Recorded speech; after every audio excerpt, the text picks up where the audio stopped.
Welcome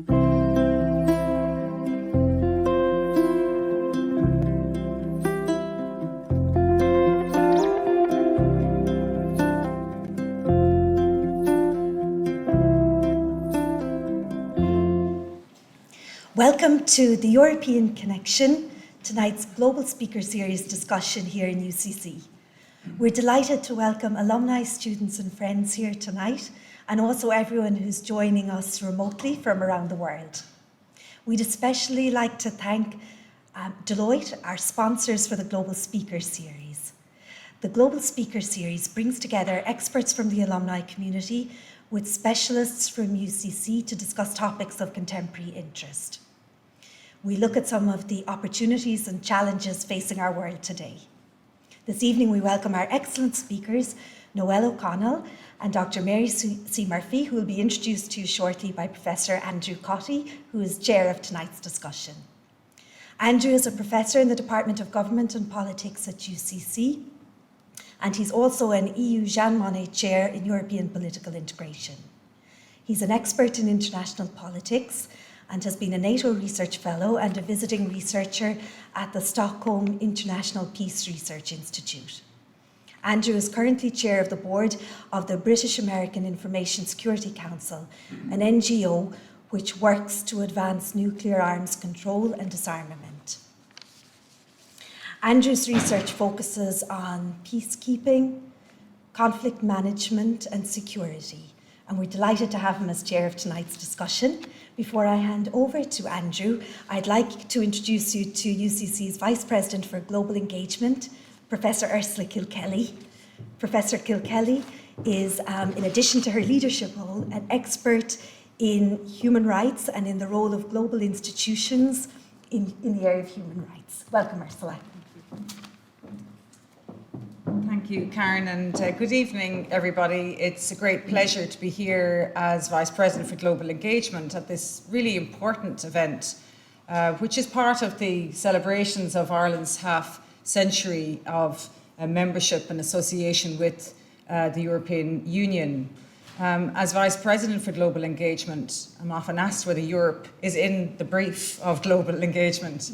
I can confirm that it is very firmly part of my responsibility here at UCC. And I think it's a really important reminder at the same time of how much we perhaps take for granted that we are members of the European family and see this almost as an extension of ourselves. We have, of course, a long-standing track record of engagement with Europe, Erasmus activity, mobility, staff and students around all of our European partners. Very important players in the European research landscape and working with industry also across Europe. So it is very fitting that we would be here in the university as part of this celebration. Looking out into the next phase of global engagement at UCC, I'm really pleased that we are entering the second phase of our European University Alliance, UNIC, where we are partnering again with cities and universities across Europe with real common purpose and cause, deepening our collaborations and our relationships. And there was never a more important time, I believe, to remind ourselves about what lay at the heart of the European project. And I'm sure there will be reminders of that as we set this evening in its wider geopolitical context. Also, as part of my role as VP in global engagement, it's really great to see the huge expertise that we have here in the university and, of course, the leadership among our alumni with Andrew, Noelle and Mary here with us this evening. And I could think of no better way to spend this hour this evening than listening to what I'm sure would be a fascinating discussion. So thank you all for being here, and I wish you all well with the event. And again, thanks to Karen and colleagues in the Alumni Office and Deloitte for sponsoring. I'll hand you over to Andrew. Thank you.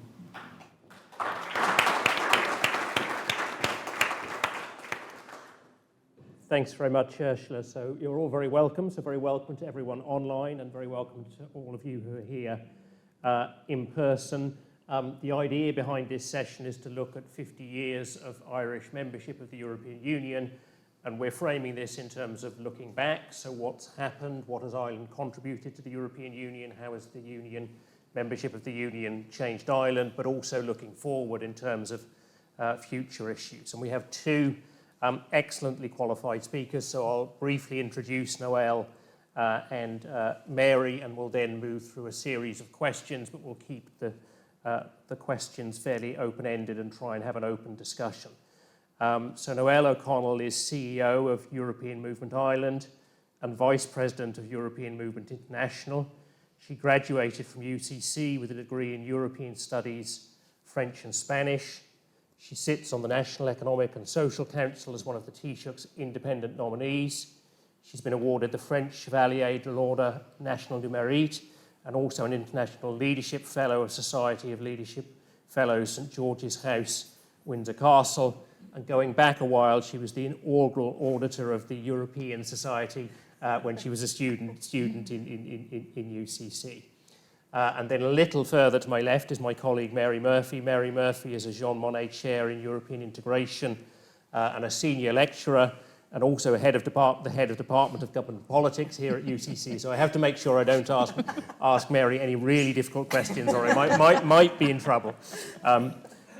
Mary's expertise is in the European Union, and in particular in the European Union's relationship with Ireland and Ireland's relationship with the European Union, but also with a special emphasis on Northern Ireland. So Mary's the author or co-author of a number of important books in this area, including Northern Ireland and the European Union, The Dynamics of a Changing Relationship, Europe and Northern Ireland's Future, Negotiating Brexit's Unique Case, and A Troubled Constitutional Future, Northern Ireland after Brexit. Mary is also a fellow of the Centre on Constitutional Change at the University of Edinburgh and a member of the All Ireland Women's Forum. Maybe just to pause for a moment before we move to the question and discussions, the title of this session did just get me thinking about how much has changed in 50 years since Ireland joined what's today the European Union, and three things came to mind. Firstly, if in 1973 one had said that Ireland would have passed a referendum and a constitutional amendment on gay marriage, most people probably would have thought that at least rather unlikely. Secondly, if we think about the European Union, if in 1973 you had suggested that not only Poland but also Lithuania, Latvia and Estonia, which were then part of the Soviet Union, would be members of the European Union, and that we would be contemplating Ukraine's membership of the European Union, once again, people might have been a little sceptical.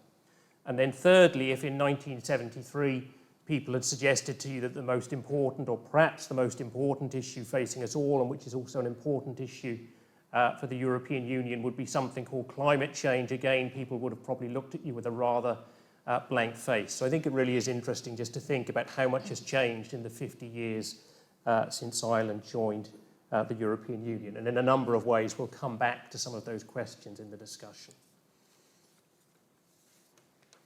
So to begin, I might turn to Noelle, and probably everyone here is in some sense familiar with the European movement. You know, you hear Noelle and her colleagues quoted in the press, and in particular, I think the European movement is known for amongst various things, for its work detailing public opinion on the European Union here in Ireland. But maybe, Noelle, could you start out maybe just explaining what European Movement Ireland is, and maybe also, I guess, that it's part of a larger European Movement International as well.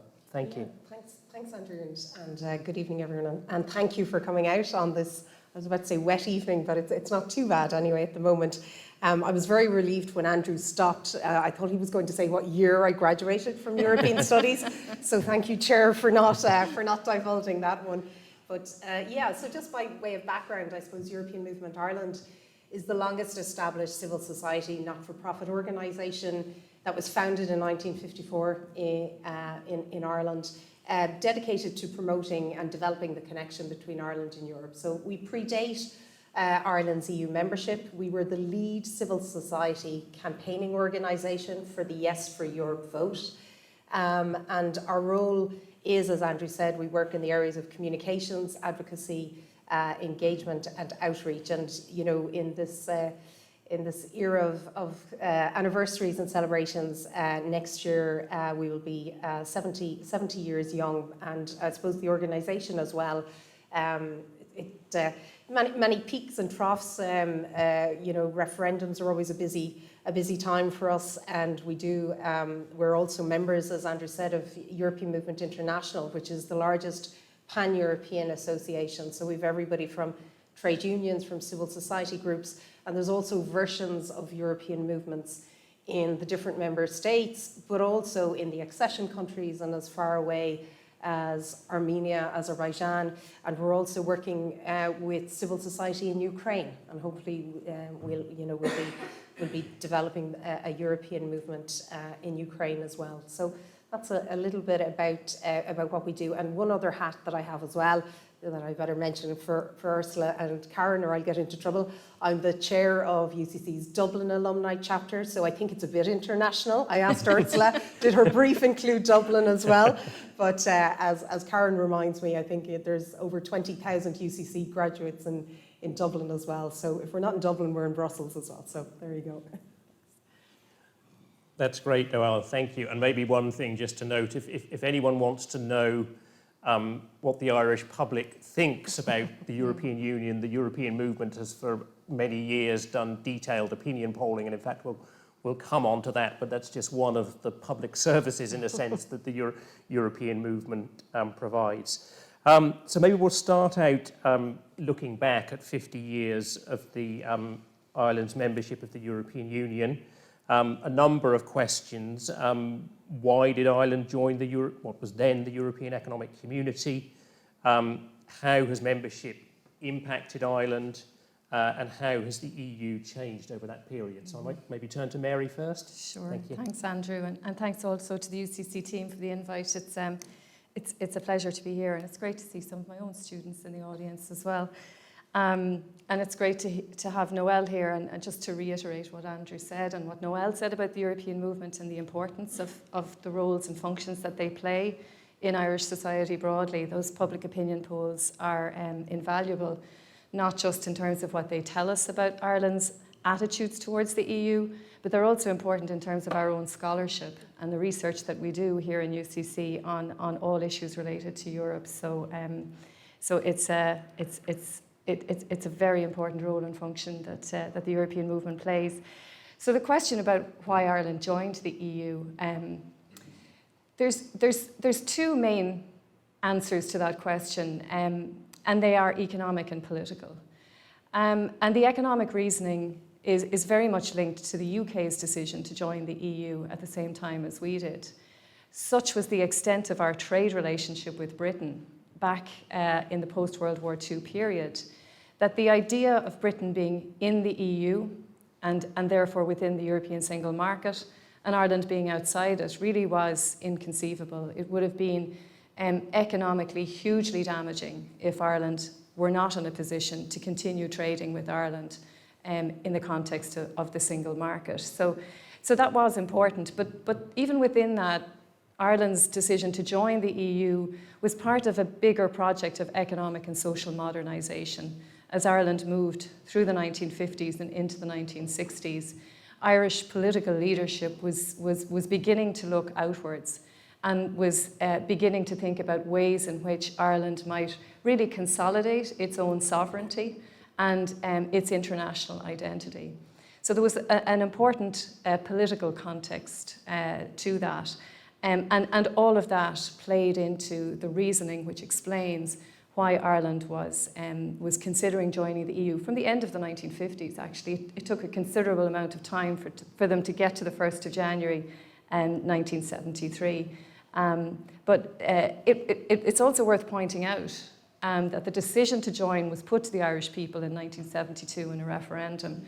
And there was a very, very strong vote in favour of EU membership back then. It was in the region of 80%, 83%, if I recall. So there was strong support across society. And that support was shared by business, by unions, by most of the political establishment at the time, not all. So the project enjoyed considerable legitimacy. And it was on the back of those political and economic motivations which really guided the decision at the time. Yeah, and just if I to pick up on some of the points that Mary mentioned as a bit of a, you know, a policy wonk and nerd, the CSO, the Central Statistics Office, also published their recent report on economic and social change in Ireland from 1973 to 2023, about a couple of weeks ago. And I mean, if you look at just some of the statistics, really, it's just phenomenal in terms of economically, as Mary mentioned, but even population-wise. You know, the population was 3 million. We're now more than 5 million. And one of the interesting ones, which, you know, was not on a non-economic sense, but the average age of women getting married was 24.8, and in 2022 the average age was 35.4. The average weekly earnings back in 1973 were the equivalent today in euros of 38.25 €, and now 2022 the average weekly earnings were 825 euros. So, you know, for us, I think as a country, we were very much on the periphery, not only geographically, economically, politically, socially. And for those of us who, you know, who only know our membership of the EU, when you talk to, you know, when I've the opportunity to talk to any of our founders and people who would have been dealing with, you know, with then Taoiseach Sean Lemass and just talking about what Ireland was like then, it was such a different country to the one we have now, Andrew, as you mentioned it. And you know, that transformation, we're now one of the richest states. Back then, huge unemployment, near total dependency on the UK, on the British market for our exports, with 73% of all Irish exports going to the UK. This year now, it's standing at around 11%. Agriculture accounted as well for really high figures, with pharmaceuticals. Agriculture was about 41%, and pharmaceuticals were 3% back in the 1970s. So today we've seen a complete reversal of that, with pharmaceuticals accounting for 37% and agriculture 7%. So, you know, it's just statistics tell just a snapshot in time, but kind of over the 50-year trajectory, you can see that evolution. Thank you. Well, as they say, that the numbers don't lie, in a sense, and I mean they tell an important story, and that nicely links on to my next question. Thank you, which is on the economy. I mean, as Mary mentioned, the EU has always been both a political project, but also in a very real sense an economic project, and you know, we're familiar in a broad sense with the single market and the euro. But maybe, Mary, do you want to say a bit more about how the EU works as an economic system, and maybe how it matters for Ireland? Yeah, sure. I mean, Noelle touched on an important point there about the promise of EU membership back in the early 1970s. And for Ireland, it promised prosperity.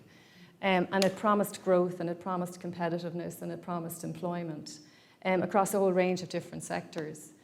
And there's no doubt that some sectors did suffer when we did join the EU, because they were simply squeezed out by the competition that they were now subject to within the single market. But in an economic sense, the single market is the centerpiece of what the EU is. And right from the Treaty of Rome back in 1957, the ambition of creating and completing the single market has been to the forefront of everything that the EU does. And it was a very ambitious project at the time. It was about removing barriers to trade and barriers to movement between what were at the time very diverse member states. But to a large extent that has been achieved. So we now have free movement of people and free movement of trade and services and capital across all European borders. And that has lent very strong competitiveness to the European economy. And it has also made Europe as a unit very attractive for inward investment.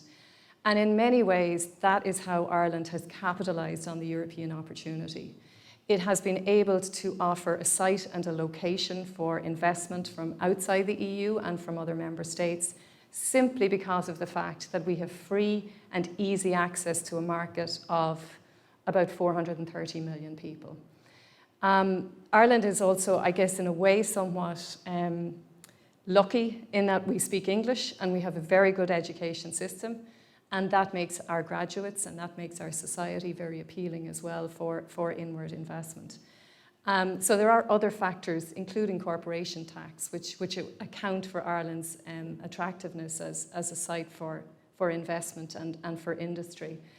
But as I say, Ireland, I mean, we get to the 1990s, so we're about 20 odd years, 25 years into our EU membership, and Ireland experiences the Celtic Tiger.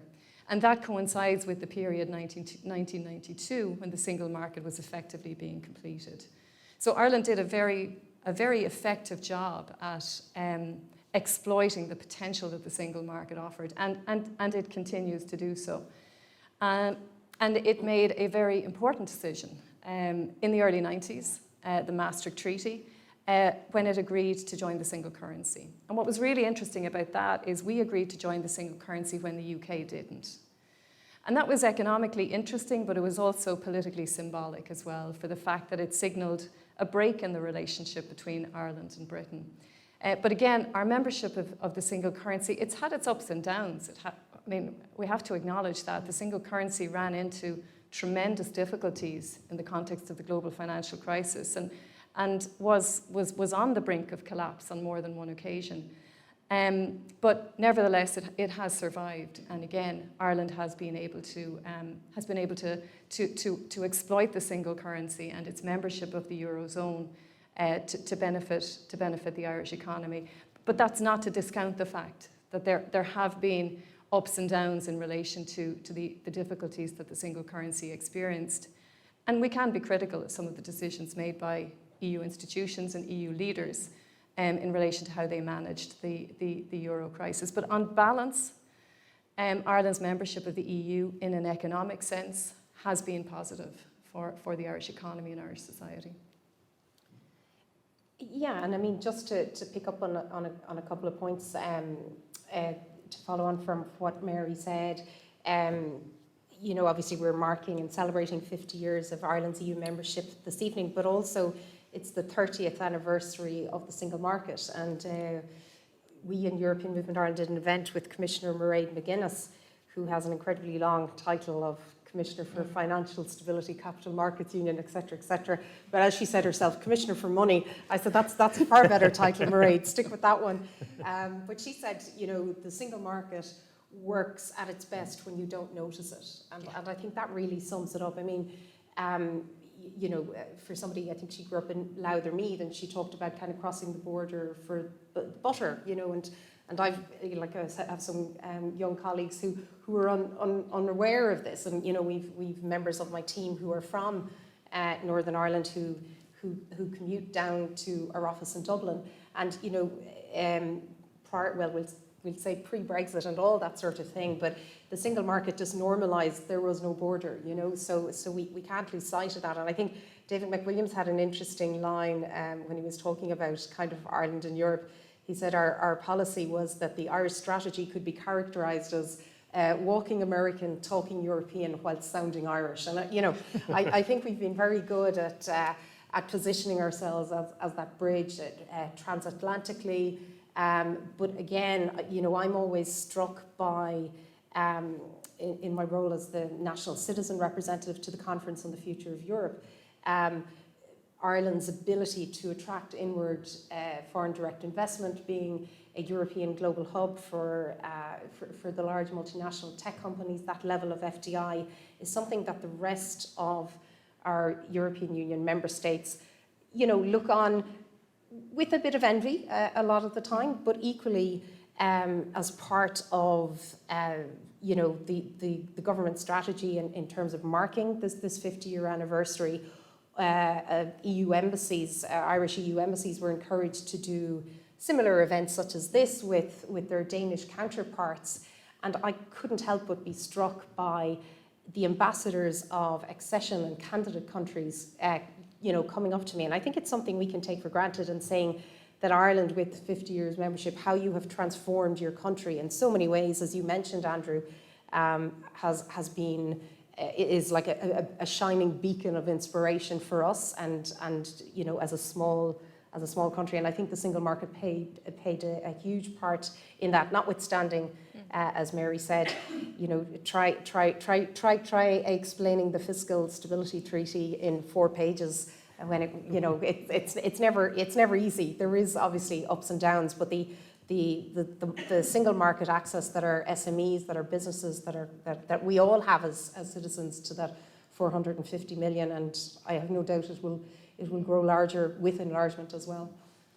And I suppose just to add, we are one of the wealthiest countries in Europe, and have been for quite some time, to the extent that during the 70s, 80s and 90s we relied on inward structural funds. We no longer qualify for that, simply because we are now so economically well off relative to other member states. So sometimes I think we can forget how fortunate we are, but certainly relative to our European neighbours, like Noelle says, many do look on enviously. Absolutely. And I'm struck by the David McWilliams quote there, that in a sense, identity is one of the important issues, but Ireland has perhaps been a country that shows how it's not either or, but both and. And certainly I personally feel a strong sense of that in sort of looking at Ireland's relationship with the EU. But that links us on to the public opinion, and maybe Noelle, I mean, if you could tell us a bit more about, the European movements polls. We just have a slight microphone problem here, that's so my fault, we might ask Andy, our tech guy. He's just going to give us assistance here. So thanks very much, Andy. It's always great when the speaker decides to derobe. Apologies, Andy. Sorry about that. Yeah, so I mean, maybe if you could just say a bit about maybe how Irish public opinion has evolved, perhaps historically, and then what your latest polls tell us. No, thank you, Andrew. And look, this is something that we in European Movement Ireland have done since 2013, where we have tracked and analysed Irish sentiment on a variety of topics, but primarily, obviously, relating to our EU membership.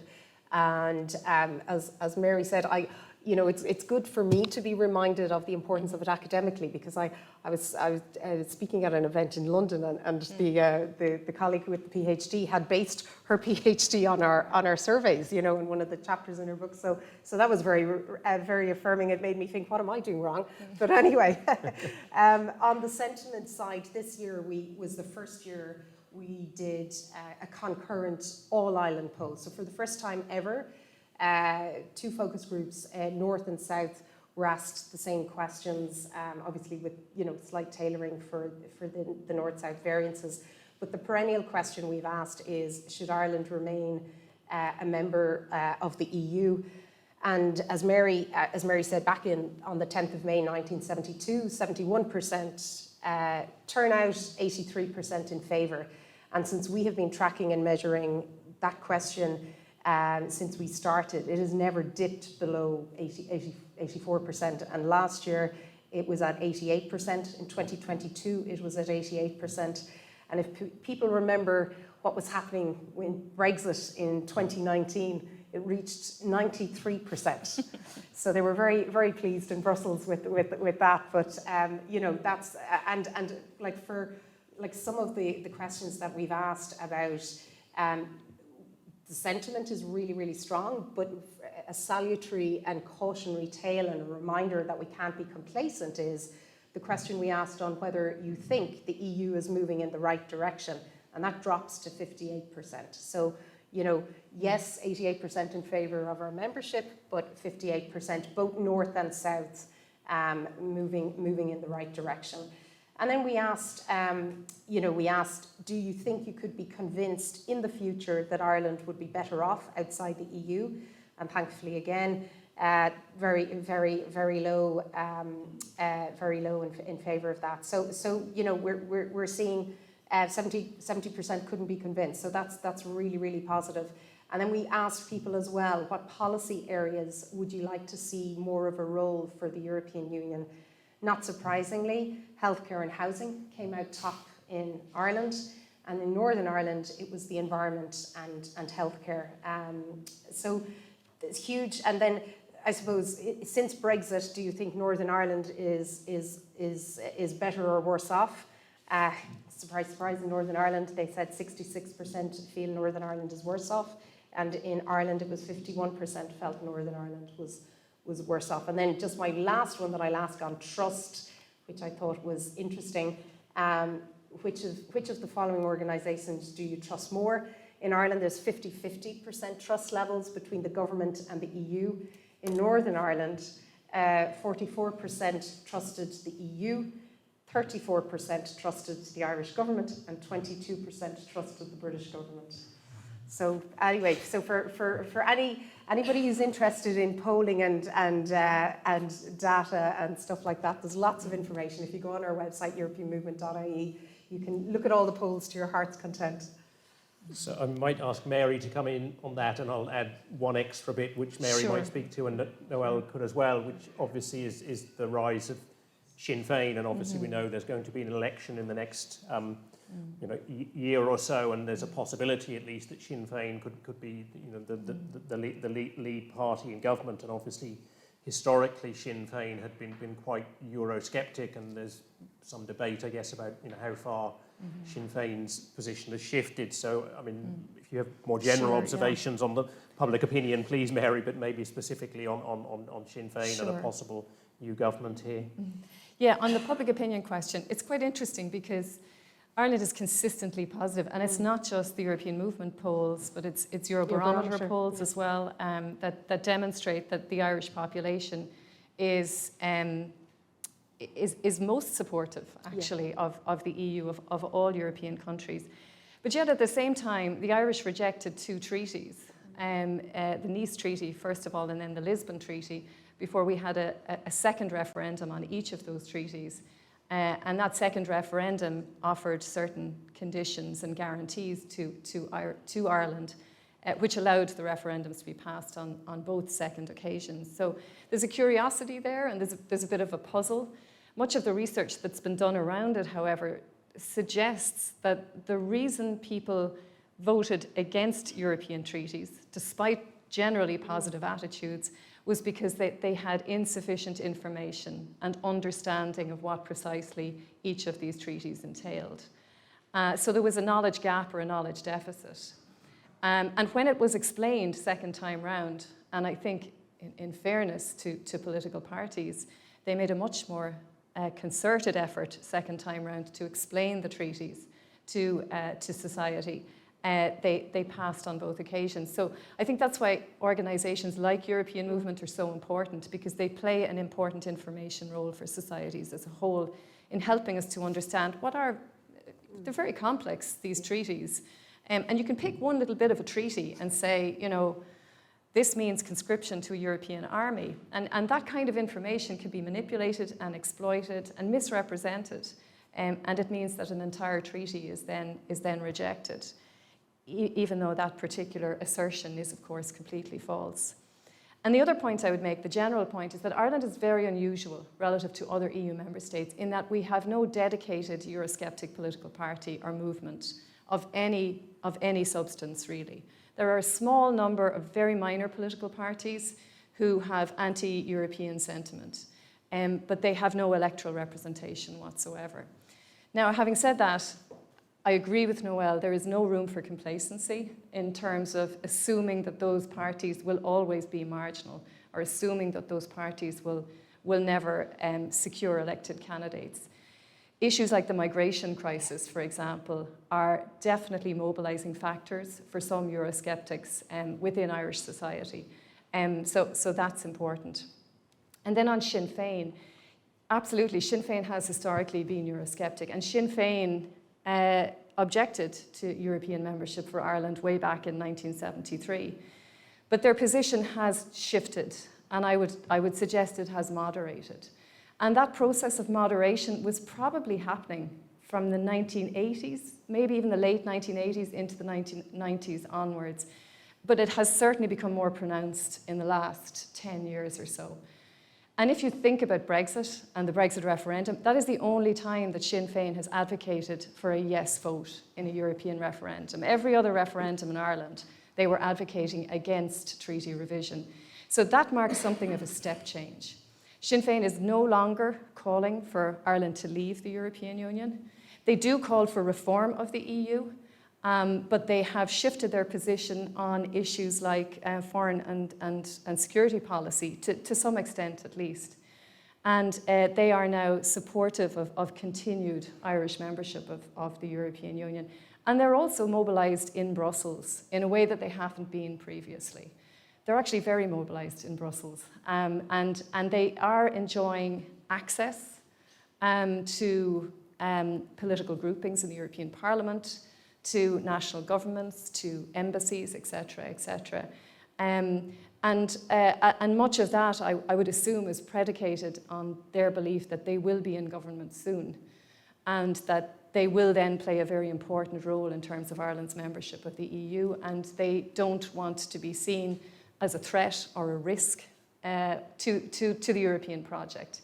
So Sinn Féin has definitely moderated their Euroscepticism, and they're much more firmly in the pro-EU camp, although they do consistently call for reform of the EU, and that will likely continue. Yeah, absolutely. And I mean, in terms of, I think it was in case it wasn't the politician that I'm going to name, but somebody famous said, a referendum is a means of getting an answer to a question that wasn't asked.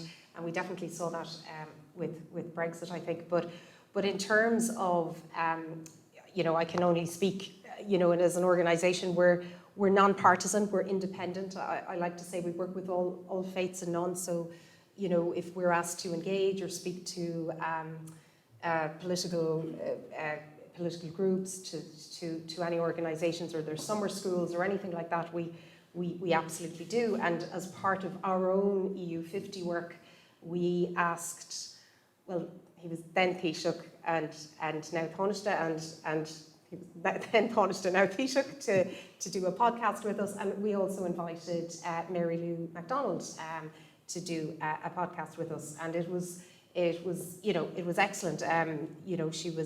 She was asked, Professor Bridget Laffan was moderating, and she was asked by Sinn Féin's position on EU treaty and stuff. And Mary Lou MacDonald was very clear that Sinn Féin are on a journey, as Mary has outlined. We would have a lot of engagement with them, kind of in terms of the Oireachtas. Deputy Rory O'Murrough was the Oireachtas, one of the Oireachtas nominees to the Conference on the Future of Europe. Every time I was in Strasbourg, he was there as well.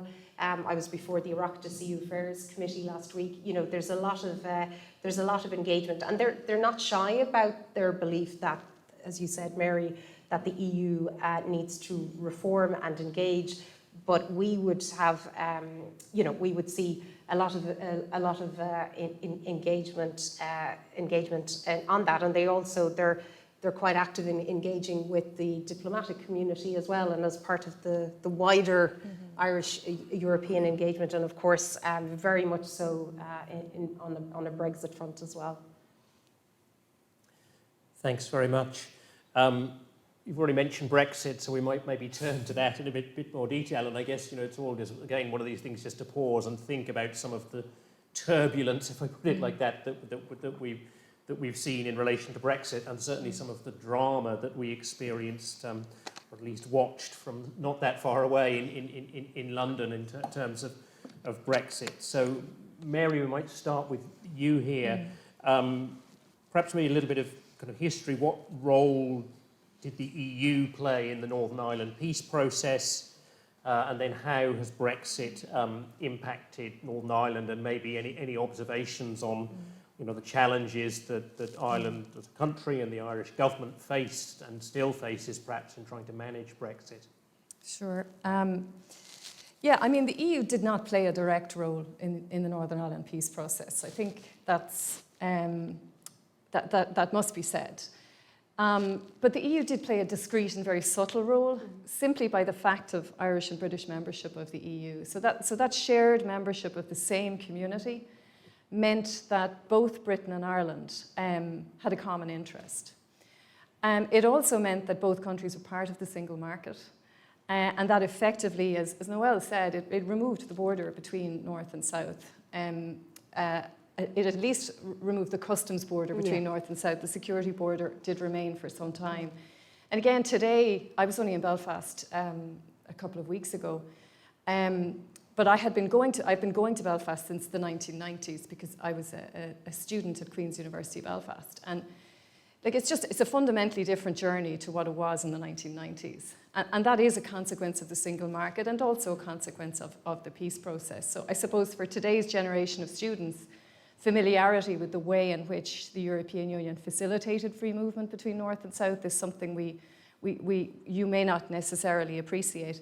But it has been very important for Northern Ireland because that fact of shared British and Irish membership changed the nature of the relationship between North and South. It also gave an opportunity for Ireland and Britain to talk to each other. And they did that on the margins of European Council summit meetings in Brussels and elsewhere. And again, it's maybe hard to appreciate at this distance, but if you go back to the 1980s and you think about periods like the hunger strikes, for example, relations between Britain and Ireland were pretty sour, to say the least. And even the visuals of a British and Irish Prime Minister meeting would have been headline news, and there likely would have been opposition to it. But both leaders could meet privately and discreetly on the margins of European summit meetings in Brussels. And we do understand that the kinds of conversations that they had on the margins of those events did facilitate components of the peace process from the late 1980s onwards. So all of that has been very important for the Northern Ireland peace process. And as the peace process developed from the 90s onwards, the EU was critically important in terms of the financial support that it offered. It created a dedicated peace funding programme, which has involved hundreds of millions of euros being dedicated to Northern Ireland since 1995 for a whole series of different projects, many of them with a cross-border dimension. And all of that was particularly important for nationalists specifically, because the absence of the border, that shared environment within which Britain and Ireland operated, allowed nationalists to identify with the Republic of Ireland in a way they hadn't previously been able to do so. So EU membership in many ways has been fortuitous in the ways in which it effectively buttressed efforts at achieving peace in Northern Ireland. So it's a discreet and subtle role, but nonetheless a critically important role, I would suggest. And how has Brexit impacted Northern Ireland? Not great. How long do we have? Unfortunately, you need to keep it reasonably short, Mary, if you wouldn't mind. We're beginning to run close to time. I mean, I look, and again, you can use a whole range of different indicators here, but economically it's been damaging, and politically it's been damaging. And maybe that's what's perhaps most concerning. It has destabilised relationships between unionism and nationalism in Northern Ireland. It has destabilised relations between the British and Irish government and between North and South on this island. The fact that Northern Ireland voted in support of Remain, but the UK as a whole is leaving the EU. The fact that the British government of the day did not appreciate or perhaps even fully understand the extent to which Brexit would actually impact on Northern Ireland is something I consistently grapple with. So there's many ways in which all of this has been negative and damaging for Northern Ireland, and efforts at dealing with Brexit have produced most recently the Windsor Framework, the Protocol, etc., and they're to be welcomed, but they are complex and they're convoluted and they're costly and they're not the status quo, and the status quo had been working quite effectively in Northern Ireland, so not good. And to concur with my learned colleague, yeah, I mean, you know, we were as an organisation that would have had dealings with kind of 9 EU referenda. I wasn't there for all of them, but in sharing our experience in terms of referendums with our British counterparts, it was very depressing. I came back from one session in London and said, I think the vote's going to be going against us. So, you know, press release A, press release B, up all night, and sadly it was press release B. But in terms of the infrastructure and the ecosystem, and what might be of interest to audience members, I mean, Mary has outlined it so eloquently that I won't repeat what she had said, but we, you know, in fairness to the Irish government and the Irish political system, ramped into gear straight away. You know, organisations like ourselves, business groups, trade unions, other organisations were, you know, we get together in what's called a Brexit stakeholder forum that's chaired by the Minister for Foreign Affairs. And that's really useful in terms of feedback and engagement with officials, with the politicians. The political parties are there. You know, and that's really, really, really helpful. Myself, we as an organisation had the opportunity to meet with, you know, Vice President Mara Šefčovič in the European Commission. Ireland was very much, you know, at the coalface, unfortunately. And whilst obviously Brexit means Brexit was the mantra that we were hearing quite a lot, you know, our point back was peace must also mean peace, and we cannot take that for granted. And that solidarity, I think, that we had really cemented our EU membership. But you know, we have to recognise as well that other countries have different challenges as well. And it was interesting when I was asked to speak in Vilnius to civil society groups as to how they would approach engagement and kind of starting their European journey. You know, they were talking about Brexit completely different through different lens of how militarily the support and that bedrock for their next door neighbour, how for them the UK leaving was such a tragedy. And I think we need to have that appreciation from an Irish perspective. And just my last comment will be, this year we asked again our question in our poll of, do you think there will be a united Ireland in the EU in the next 10 years?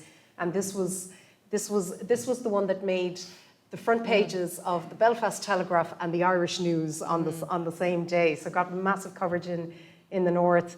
And it was just interesting to see that there was a large jump of people in Ireland, so down south, increasing from last year 43% to 58% now this year, who don't believe there will be a united Ireland in the EU in 10 years, whereas in Northern Ireland, 45% believe that there will be a united Ireland in the EU.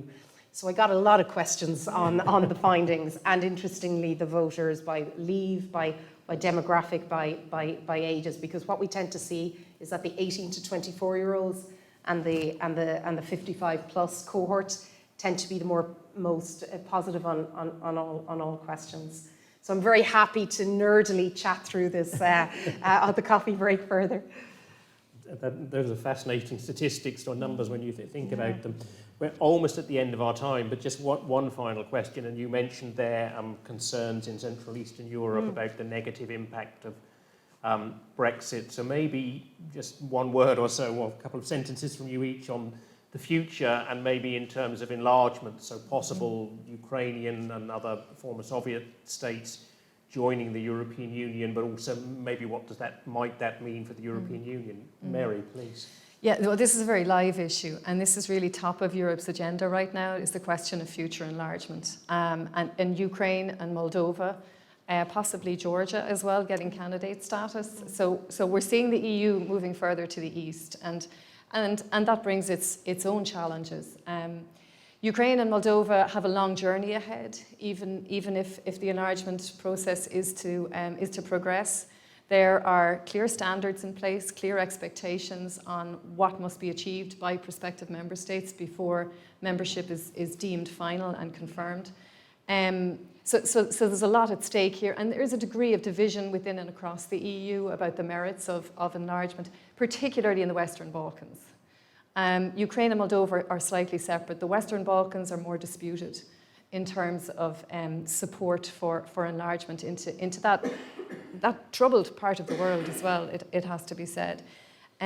So these are these are the big issues, these are the big ticket issues at the moment that the EU is grappling with. And we will know more about them in the next couple of weeks as decisions are made about the status of these states. But there's a lot at stake for Europe in all of this.